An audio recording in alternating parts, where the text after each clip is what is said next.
Oh, there we go. These are these How's it things. going? These things are just the bane of our existence. Hold on 1 second. No problem. Trying to set this up. How do you have your phone so steady? Do you have like some cool Oh, you know me. tripod? Yeah, I've got like a ring and Always the like a little professional. holder. Yeah, yeah. Well, Right, John, I got it. you're good. Go You're ahead. good. Take your time. No, I was just gonna say I really appreciate you obviously still taking the time and doing this because I know that I'm sure you're exhausted. It was an emotionally draining night in a lot of ways. So very gracious of you. And I'll just start off with how is Connor? Yeah, so he's in hospital right now. I'll be heading over there after this to check in on him. Um, it's a bitter pill to swallow. This sport is the highest highs and the lowest lows. Yeah. And we got to take some time to assess what the next move is, and obviously now rehab and recovery is where it's at. Um, but yeah, let's talk about the fight. All right, Let's talk about the fight. let's talk about the fight. What obviously before the end, what were your takeaways from the exchanges that they had on the feet? What were you liking there? So it was the minute he opened up, and yeah, I thought the last couple of weeks training went fantastic, and he went in with that nice wide open stance and starts off with a bunch of kicks, and at that kind of 2 minute mark, it was reminding me a lot of the New York fight, the Eddie fight, and he predicted it would be a kind of a master class like that, and I was really starting to believe that's how it was going. It was going fantastic. I thought he looked really, really good in there. I think it was about the halfway point. Then there was an exchange where Dustin landed a good cross, and he pushed Conor back one or two punches, and then there was a clinch. It went to the fence, and we drilled a lot in this position. I studied Dustin a lot on defense and his fight with Holloway, for example, and we knew that head would be there for the guillotine, so we had drilled that a lot. Um, It looked tight. maybe, yeah, he has a wicked guillotine. Conor has a very very strong guillotine. Um, a slight tactical error going to his back with it. We had drilled and aimed to finish that on the feet, or at least if it didn't get the finish on the feet, it would make the takedown attempt go away, and then we're back to the center of the octagon and get back to Yeah. boxing. Um, Even how he got off the fence with the guillotine, for those who like guillotines, and to see how he used the kind of standing, I call that the standing butterfly hook, where it's almost like he offers a single leg, but makes that butterfly hooks type frame with the shin against the inside of the hip. Got lovely separation on that. Maybe that'd be the time to chase the high elbow a little bit more, or look for the separation. However, as somebody who likes guillotines myself, the temptation to try and throw that leg over the back and just get the finish is very, very strong. And, Conor was the one that was in there. He must have felt the grip was right, and he went for it. And that's what fighting's about. He went for it. And Dustin did a fantastic job of getting his leg over to the far side, opposite to his head, to relieve the pressure. There was a bit of a struggle to get the head free. Eventually, Dustin got the head free, and then he landed some decent ground and pound. Now, most of them caught on the gloves and the forearms. Afterwards, Conor had no marks, no bruising, swelling, cuts, anything like that. So I think most of them were parried, but for sure that was Dustin's moment. He had some he's obviously winning there in the judges' eyes. In saying that, I thought some of the drills we done with feet on the hip, shin in the front, and then controlling the head and landing our own elbows to try and cause a separation. And then when Dustin stood up, he got off some nice up kicks. Some of them just whizzed past, and some landed pretty well.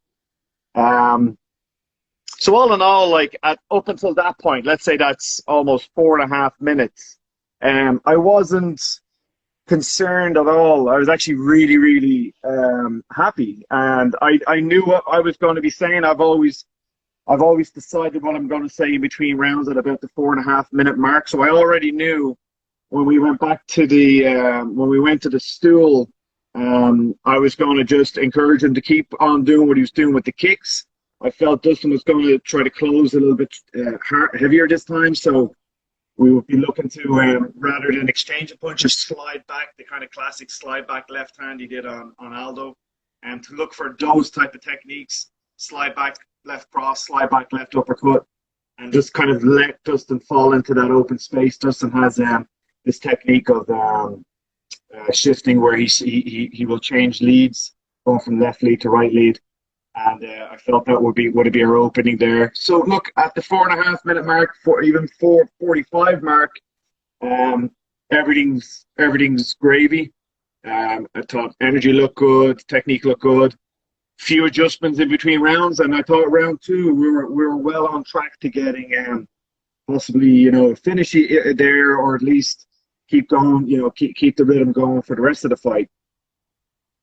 And then he managed to scramble up to the feet, and you can watch this back on there's lots of short clips on Instagram where he throws a leg kick, he moves away, and then he threw a teep, and that was one of the techniques we definitely wanted to employ in this fight.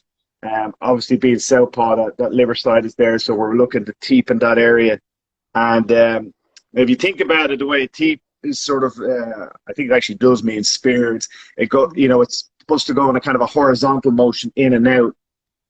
Whereas Conor, through that particular technique, more like a sort of a karate style technique, flicking from the knee, to stab the ball of the foot into the abdomen, which is a good technique as well.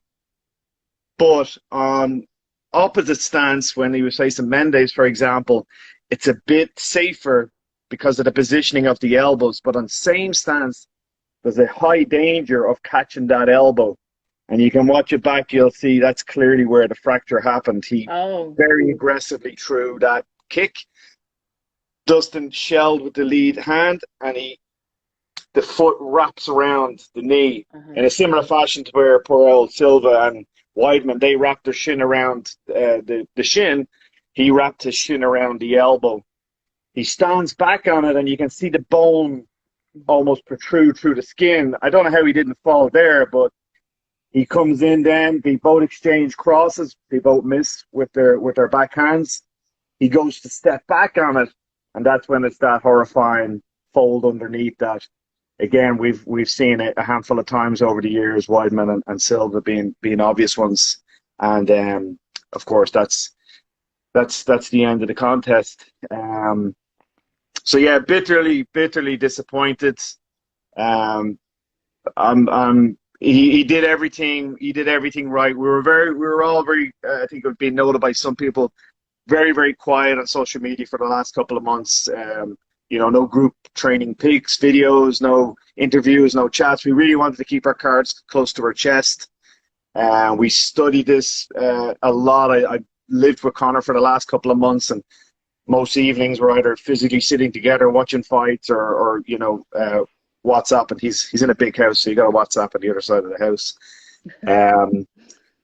Train twice a day every day, never went off the nutrition plan. Best weight cut we've ever done. Shout out to Tristan Kennedy, he did a fantastic job at that. Sparring partners were on point. Everybody pushed themselves to the limits. Little bit of that ankle injury had been aggravated during the camp. We've gotten a scan on it. Did that have a small part to play in weakening it? I don't know. I was going to ask about that. Did he have? I mean, that was actually going to be one of my questions. Was there anything that happened in the camp that could have caused potentially a hairline fracture? And it sounds like maybe he hurt his ankle. Did he get an X-ray at that point? And did it show any sort of hairline fractures or issues there? Yeah, so we were in Neil Elatrash. Some people will probably know him, pretty famous orthopedic surgeon here in LA. We were with him a couple of weeks ago to get a scan on the ankle, and they say, like, you think when you look at an MRI or a CAT scan, it's perfect, but they say it's more like listening to an engine. A very skilled mechanic can maybe pick up something off it, but it's not till you open up and you'll see it. So there might have been something in there. it would seem unusual that, young, healthy, fit man could wrap his foot Elbow. around Yeah. an elbow, Yeah. without there have been something there before. Um, but you can sort of play those guessing games all day long. Hmm. At the end of it all, that particular guard, we had worked on that being a spear motion, a horizontal spear motion with the foot, rather than like that kind of karate Snap. style flick from the knee. He knows both techniques very well. I just think maybe in the heat of the moment, it was the flick come out rather than the stab, and unfortunately he hit that elbow. But credit to Dustin. That's the way fighting goes. He won. It's an unfulfilling end to the night. Even I won't put words in Conor's mouth, but even if you go out for the next few rounds and it goes in such a way that you just kind of get punched out, you sort of shrug your shoulders and go, all right, you got me. Yeah. This one just doesn't, it doesn't feel properly finished, Sure. so to speak. Closure. There's no closure. Yeah. Closure. That's the Yeah. word I was looking for. And Closure. and Yeah. and do you feel like, because really one of the things I've always admired so much about Connor and about you really is his ability to face those losses head on. I think he even has a quote about that. And he always Yes. does the press scrum after and is always incredibly gracious in defeat. And you could just sense the frustration when he was talking to Joe Rogan. And is that Well, why? I mean, it's a I very emotional yeah, situation. You can't I expect have the my man to have I a have great, my yeah, I have my opinions on that. Like his foot is literally hanging down. like Larry. it's a clean fracture on the fibula and tibia. It went straight through. His foot's hanging down. It's You can only imagine the rush of hormones and what's going to be going Adrenaline. through your body at that moment. The pain, it was on fire. And then someone sits down and sticks a microphone under your face and, how are you Yeah. feeling right now? And it's like, Yeah. guys, come on, come on. When is he ever not being gracious at the end? And Yeah. let's get backstage. Let's get a proper assessment by a doctor. Let's get an X-ray. So let's say I was pretty miffed at that idea of Yeah. shoving a microphone in someone's face at that stage. Sure. Let's gather ourselves and let's yeah. Anyway, look, what's happened has happened. We got out of there pretty sharpish. We went. I'm I'm what will I say, hesitant to start going too deep into someone else's medical details, but let's just say we're getting it fixed now. And a big part of the training camp was somewhat having a mindset of 24-hour goals. So it's very tempting. I think we're all a little bit tempted to always ask, what's next? And even in training, like, what are we doing next week, or what are we doing next month? And I think that you can sometimes get lost, always like living in some imaginary future. What are we doing? Well, I don't know. I don't know. You and I don't know what we're doing 2 weeks from now. We don't know what way the roads are going to turn. So 24-hour goals. So the 24-hour goal for today is to, meet with the surgeon and the team after this operation is finished, get their take on it, get their assessment. It's not till you open them up and actually look at the joint and exactly look at what's going on in there can they tell us, what the next while is going to look like in terms of rehabilitation. So that's what today's goal is, and what we'll do tomorrow, I'm not too sure. That's based on today. We change our 24-hour goals, as the name suggests, every 24 hours. Yeah. How is he emotionally at this point? Is it frustration? Is it determination? Or what is the emotion of this 24 hours, I guess is the question. Yeah, it was funny. He wasn't long after it making some jokes like there's this charity boxing match going on back home in Ireland, and had you heard about it? No, I can imagine where you're going with this. I can Right. imagine, yeah, So conversation. the main event is a guy who's in a wheelchair, and he's having a wheelchair boxing fight with an ex-Olympian, Paddy Barnes, an amazing boxer, and there's great Which is crack going on. incredible.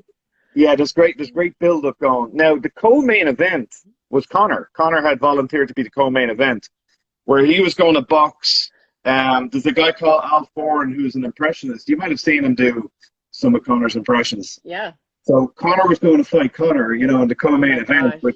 which I thought was quite funny. He was It accepting is. his first ever co-main slot. He's been main event for a couple of years now, but anyway, while in the heat of all this, he just turned and went, you know what? I'm going to do the wheelchair boxing fight now because he's off his feet for a while. So he It's made a good to joke about hear. that, and Yeah. then the doctor was giving him all these strong painkillers.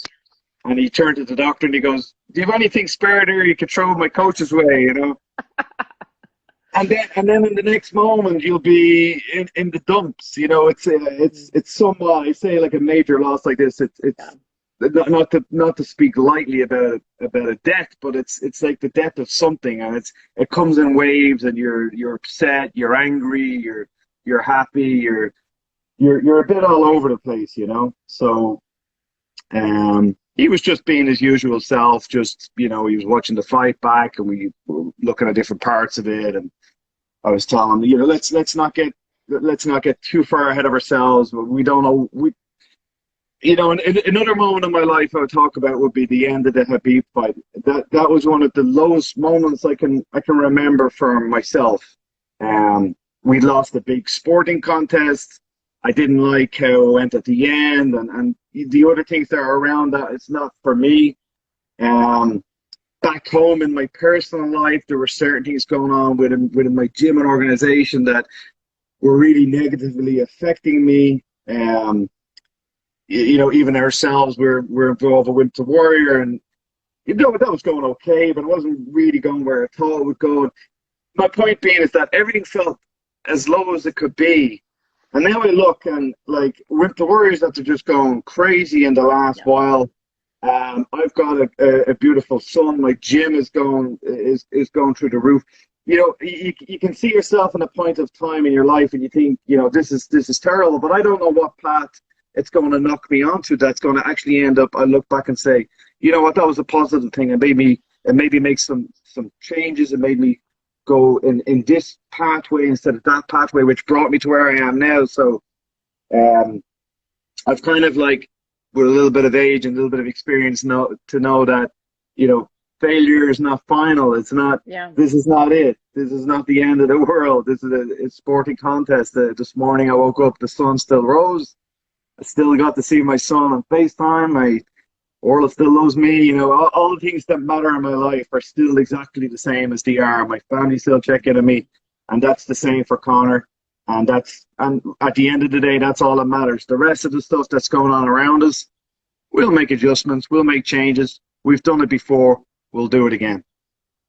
And the fact that you say we will do it again, and the fact that you talk about, Conor watching the fight back, I think answers my next question for me. And that is, today, as you sit here and as you are around Conor in this 24 hours, what is the likelihood that we will see him fight maybe next year, we'll say?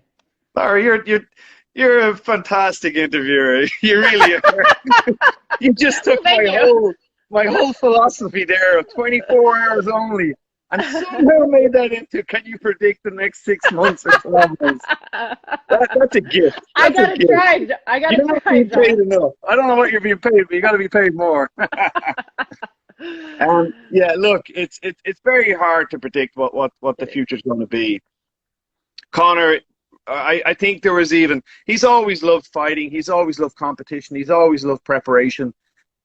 But some of the changes we made in the lead up to this fight, for example, the 24-hour goals, keeping everything flexible, even some of the approaches to the technical parts of the training, he was really like a kid in a candy shop. He was really enjoying it.